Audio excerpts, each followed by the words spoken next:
Now back to the show. This is The Law Show on CL 650. Hello, Judge Walker, let us on that people's court. Hello, Judge Walker, you're our court of last resort. The court of last resort. Here we are with a couple of guys who spend a fair bit of time in court. Joe Murphy, QC, and John Cameron from Murphy Batista, LLP, Vancouver personal injury law firm. Downtown, the offices, Joe, are located right downtown Vancouver. In the Scotia Tower across from the Hudson Bay. Georgia and Granville. That's right in the heart of downtown Vancouver. We were going to talk about a lot of different types of insurance, but, once you start talking about car insurance, you really, and it's not getting bogged down, you just sort of start to realize there's so much going on. And I think, if you don't mind, I'd like to stick with car insurance, because here we are at the end of June. It's summertime. The kids are officially out of school as of this weekend, and time to travel. So you were talking, John, about what happens if you're driving around the streets of Vancouver and some tourist from Washington State gives you a smack. And we know, because you've told us already, they carry a lot less minimum insurance coverage than we do in British Columbia, maybe $100,000 versus $1 million here in BC. And what happens when we're out of province or out of state? Can we talk about insurance coverage for British Columbians outside British Columbia? And then, Joe, will come back and talk about more about what happens when at home on home turf you're hit by a foreign agent, as in a tourist. Mm-hmm. But let's talk about when we go to Saskatchewan to visit the family for the summer or head to Disneyland. If you're in an accident, and I've had clients in accidents in California, that's a good example. Yeah. At Disneyland. The U.S. vehicle is usually underinsured. It's got they think a $200,000 policy is large. Right, yeah. And ICBC has coverage called underinsured motorist protection coverage, which tops up the amount available to pay your claim. So ICBC essentially, through this coverage, and it's part of the basic policy, it's a great coverage.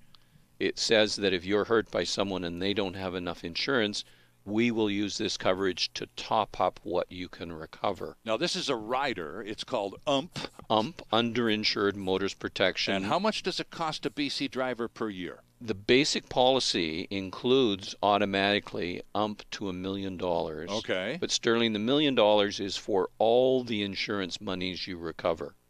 So if there's other monies you're getting from other insurance coverages, it diminishes that $1 million.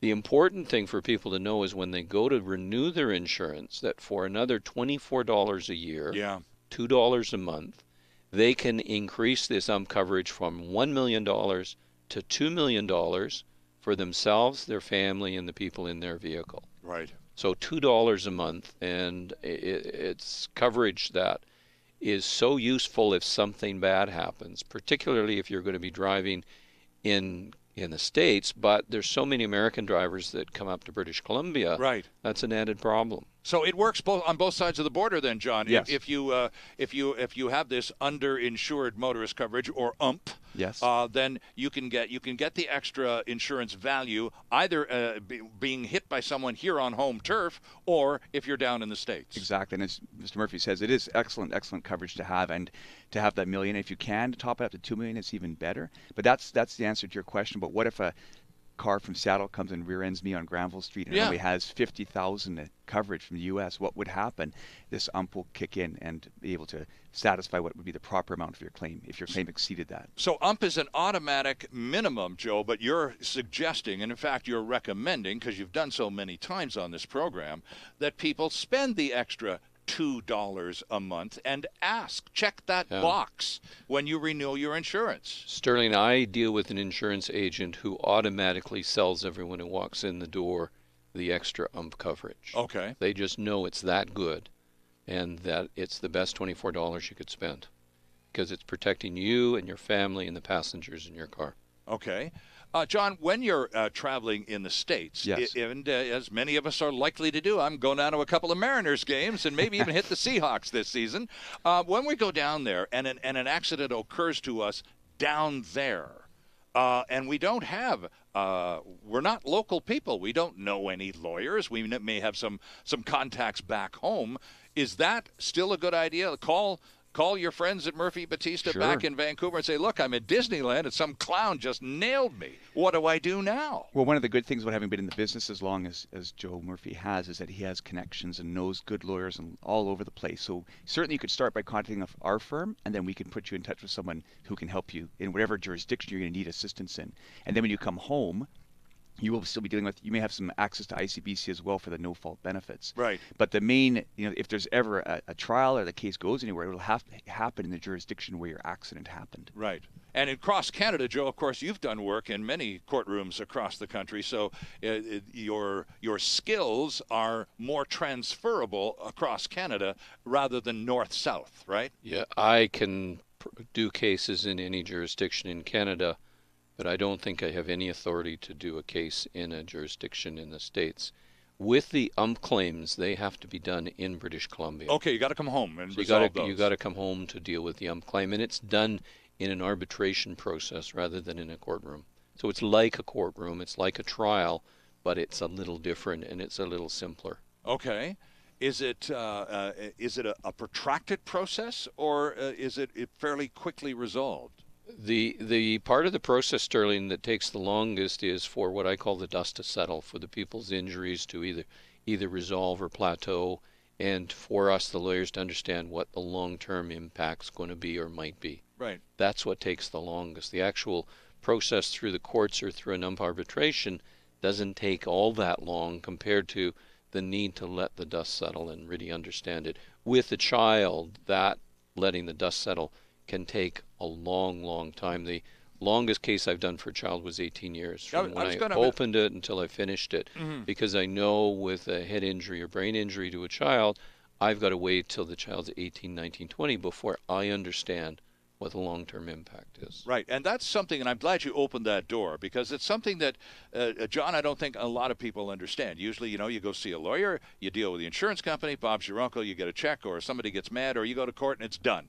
And at Murphy Batista, Joe has let us understand how long some of these cases take. And Joe, they can go on for years and years and years. And for a law firm to support a case over that kind of period of time, I mean, there's no money coming in. There's no settlement coming in. You have to make a commitment to a client that is kind of startling. It's really... Well, that's the only way to do these cases of a severe injury to a child. You've got to wait until you understand what the long-term impact is, and I know with brain injuries, that usually cannot be known until they're 18, 19, or 20. Right. And are the insurers cooperative, John, in a case particularly where there's been a serious injury of a young person, and that wait period is required not just by law, but by medical science? You don't know what impact a severe accident on a little kid is going to have when he or she turns 19. Yes, I would say for the most part they understand that. I don't think any insurer is going to push your hand or try to push that forward. They understand that those cases are the most serious we deal with, and they need to be given the full time, and to give them time, as Joe says, for the dust to settle and to know exactly what you're dealing with, because the mind is still forming at a young age. Of course. And you won't know what impact it's going to have on their life. What occupation will they eventually be able to do, if any, and how will it influence them going forward? Joe, I asked John earlier in the hour about when people call the office just out of the blue looking for random tips. I've just been in a fender bender. I'm going to the ICBC office tomorrow. Help me out here. What should I expect? Can you, in the same context, just offer up a tidbit of advice or two with respect to just car insurance in general? I would say it probably begins somewhere with don't cheap out. Yeah, you need the maximum liability coverage. People can decide whether they want collision coverage and comprehensive. They need the maximum liability coverage. They need to properly describe who's going to be driving the car, and they need to buy the excess ump. Okay. Those are three things that I think are key. So properly described means no fudging. If your If the grandson 19-year-old is going to be driving the car, put the car in his name and take the hit on the insurance. Or if it's going to be driven back and forth to work, and I think they more than 10 or 15 kilometers, that's got to be declared, because if it isn't, it gives ICBC the opportunity to deny coverage, which means they turn around and chase you, or they won't fix your car or replace your car. Okay. It's a situation nobody wants to get themselves in. All right. Murphy Batista is, as we mentioned, at 650 West Georgia Street in the Scotia Tower in downtown Vancouver, and online at murphybatista.com. And Batista, friends, is spelled Battista. The Murphy part, I know you can figure out for yourself. Joe Murphy, QC, wonderful to see you again, sir. Thank you, Sterling. And John Cameron, welcome to the team, and good to have you on the program for the first time. Thank you, Sterling. My pleasure. We'll see you next week, right here on The Law Show.